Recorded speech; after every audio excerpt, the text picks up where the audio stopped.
पत्रं यत्र विहायसि प्रविपुले स्थातुं क्षणं नाक्षमं तत्रास्ते गुणरत्नरोहणगिरि यो देवदेवो महान् चित्रं नात्र करोति कस्य मनसा द्रष्टा पुरे सिरिपुरे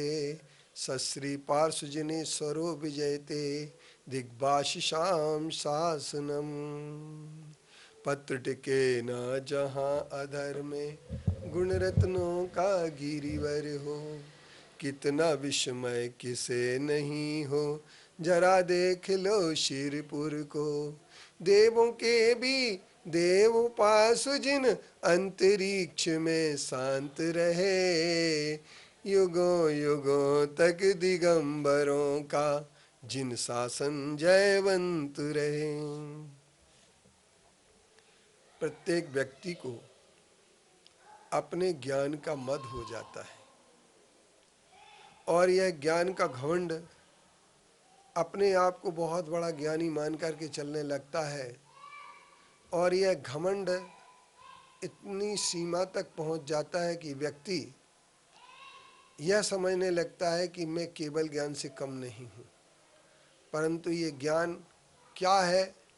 इस बारे में लोगों के लिए बहुत कम बात होती है और बहुत सारे लोग अपने ज्ञान का मद इतना अधिक कर लेते हैं कि वे समझते हैं मेरे से बड़ा कोई ज्ञानी नहीं है, पर वे भूल जाते हैं कि हमारे आचार्य अकलंक देव जैसे महान आचार्य हुए हैं जिनके ग्रंथों का नाम भी लोग अभी नहीं जानते हैं। पर मैं आज प्रसंग में आप लोगों को अगर नाम बता दूं कि जिन आचार्य अकलंक देव ने जैन धर्म की रक्षा के लिए सब कुछ किया, जो एक बार पढ़ लेते थे वो उन्हें पूर्ण याद हो जाता था, आज उनका नाम बहुत कम लोग जानते हैं। जो अकलंक देव आचार्य का नाम जानते भी हैं, पर सिरपुर में आकर के एक निकलंक निकेतन भवन है, जिस निकलंक निकेतन में आते ही साथ आदमी को अकलंक देव की जरूर याद आएगी, लेकिन अकलंक देव ने कौन कौन से ग्रंथ लिखे इस बात की याद नहीं रहेगी। मैं आज आप सब लोगों को बता देना चाहता हूँ कि सिरपुर एक ऐसा तीर्थ है जिसे अकलंक और निकलंक की याद करने के लिए आपके लिए अवश्य यात्रा करना होगी, जिसमें आचार्य अकलंक देव ने जहाँ तत्वासूत्र के राजवार्तिक की टीका लिखी, वहीं आचार्य अकलंक देव ने देवागम स्तोत्र पर अष्टशती टीका लिखी। इसके बाद उन्होंने प्रमाण संग्रह, लघिस्त्रयी, सिद्धि विनिश्चय, न्याय विनिश्चय, स्वरूप संबोधन जैसे महान ग्रंथों की रचना करके न्याय के पितामह बनने का उन्होंने गौरव प्राप्त किया। और जैन न्याय के सबसे बड़े पितामह अगर कोई थे तो आचार्य अकलंक देव थे। जैन न्याय अकलंक के नाम से ही चलता है, उनकी तर्क बुद्धि और उनका सब कुछ अकलंक देव के नाम पर है। पर ज्ञान आदमी के पास बहुत हो सकता है और जो बोलता है उसे लोग ज्ञानी कहते हैं, किंतु एक ध्यान रखना, कुछ लोग जानकारी के अनुसार बोलते हैं, कुछ लोग समझ के अनुसार बोलते हैं। किन्हीं को अपनी जानकारी पर घमंड होता है, लेकिन जानकारी से कभी समझ पैदा नहीं हो सकती है,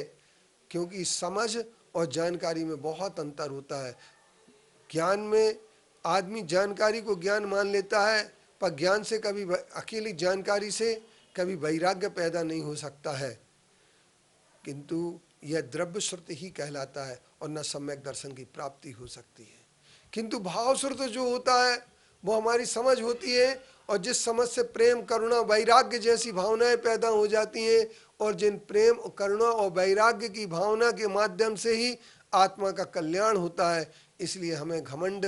अपनी जानकारियों का नहीं करना चाहिए, क्योंकि इन जानकारियां ये उस प्रकार हैं जिस प्रकार से आप यूँ समझ लीजिए कि एक पानी के भीतर रहने वाले व्यक्ति की प्यास नहीं बुझ सकती है जब तक कि वह पानी न पिए। ठीक इसी तरीके से जानकारी आपात कंठ डूबने वाला व्यक्ति भी जानकारी पूरी रख लेता है, परंतु तत्व की जानकारी हो सकती है, ज्ञान शास्त्रों की जानकारी हो सकती है, सूक्ष्म से सूक्ष्म ज्ञान भी हो सकता है, तर्कण शक्ति भी हो सकती है। लेकिन अगर उससे अपनी भावना को पैदा नहीं कर पाए, सद्भावना पैदा नहीं हुई, तो ये जानकारी जो है ना आपके लिए किसी प्रकार की कार्यकारी नहीं हो सकती है। इसलिए मद न करें, घमंड न करें। आज एक हम छोटी सी दिशा मद के अब अलग हट करके बात कर देना चाहते हैं कि अभी एक कानून बन रहा है, जिस कानून की 17 आखिरी टाइम थी आपत्ति लगाने की।